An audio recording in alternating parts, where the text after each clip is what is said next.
Hi friends, మీరు ఎప్పుడైనా పులగూర గురించి విన్నారా? అంటే మా సైడ్ దీన్ని పులగూర అంటాము, లేదా కలగూర గంప అంటాము. అన్ని రకాల కూరగాయలు వేసి ఎనపడము. అంటే బీరకాయ, గోరుచిక్కుడుకాయ, వంకాయ, కావాలనుకుంటే కందిపప్పు వేసుకోవచ్చు, టమోటా, పచ్చిమిర్చి వేసి ఎనిపాను. చాలా టేస్టీగా ఉంటుంది. బీరకాయ, వంకాయలు, టమోటా, ఉల్లిపాయలు, వెల్లుల్లిపాయలు, చింతపండు వేసి ఈరోజు పులగూర చేస్తున్నాను. మా ఊళ్ళో పులగూర అంటాము. వేసి ఎనపడము. ఆయిల్ వేసుకొని కొద్దిగా వేడవనిచ్చి దీంట్లో వడియం, ఈ వడియం గురించి అడుగుతున్నారు. ఈ వడియం చేద్దాము అంటే ఎండ బాగా వస్తే ఆ వడియం చేయొచ్చు. ఎక్కువ ఎండాకాలంలోనే చేసుకుంటాము. ఈ వడియాన్ని ప్రిపేర్ చేసి పెట్టుకుంటాము. కాబట్టి ఎండాకాలం వరకు వెయిట్ చేయాలి దాన్ని చేయడానికి. పోపు వేసుకొని ఉల్లిపాయలు వేసుకొని చింతపండు, వెల్లుల్లిపాయ లాస్ట్లో వేసుకోవాలి. పచ్చిమిర్చి, చిక్కుడుకాయలు, గోరుచిక్కుడుకాయలు,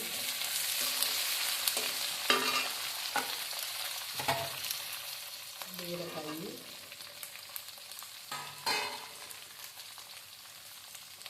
వంకాయలు కట్ చేసి వాటర్లో వేసుకున్నాము.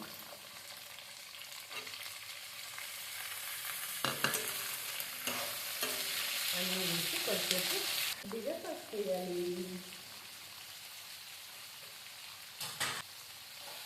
బాగా మగ్గనివ్వాలి.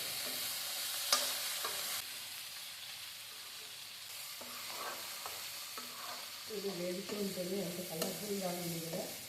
ఇంక కర్రీ అయితే ఇంకొక రేంజ్లో ఉంటుంది. సూపర్ టేస్టీగా ఉంటుంది. టమాటాలు వేసేసి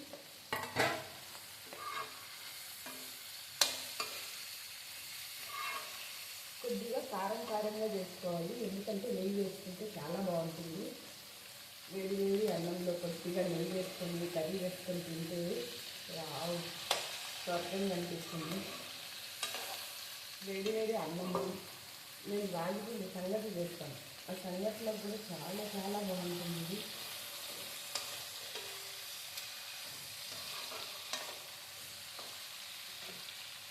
ఊళ్ళో ఎక్కువ కూరలు అంటే ఏముంటాయి? ఏదో ఏళ్ళ దగ్గరలో పొలం దగ్గరలో ఒక్కొక్క కాయలు దొరికి ఆ కాయలన్నీ తీసుకొచ్చి ఇలా చేస్తూ ఉంటాను. అది వాళ్ళు ఉంటుంది టేస్ట్ మాత్రం. ఒకసారి ట్రై చేయండి.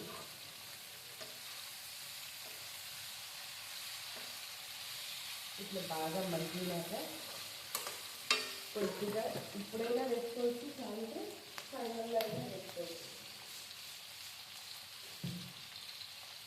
నేను గల్లుప్పు వేస్తున్నాను. దీన్ని రాళ్ళుప్పు అంటాం మా సైడ్. కొద్దిగా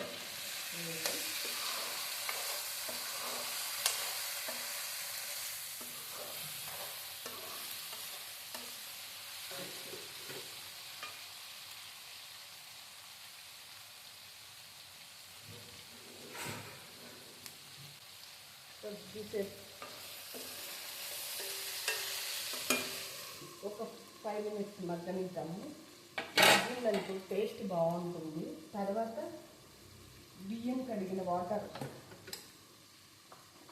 బియ్యం అంటే మాకు ఊరి దగ్గర నుంచి వస్తాయి బియ్యము మా పొలంలోకి.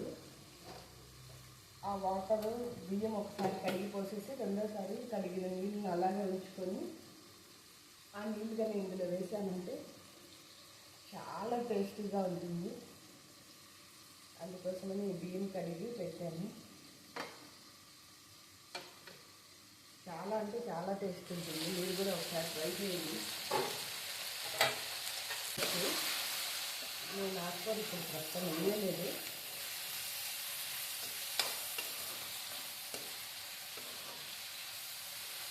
ఇలా మగ్గనిచ్చి వాటర్ వేసేయాలి.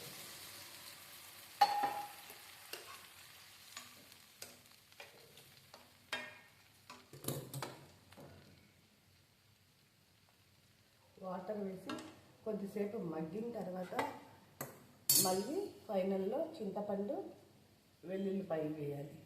వేసి ఇవి కూడా కొద్దిసేపు మగ్గి బాగా ఉడికాక ఆ తర్వాత తీసి పప్పు గుత్తితో ఎనపాలి.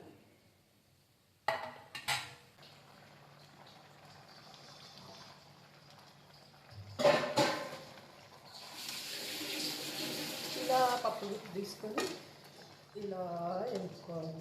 కింద కూర్చుంటే ఇంకా నీట్గా వస్తుంది.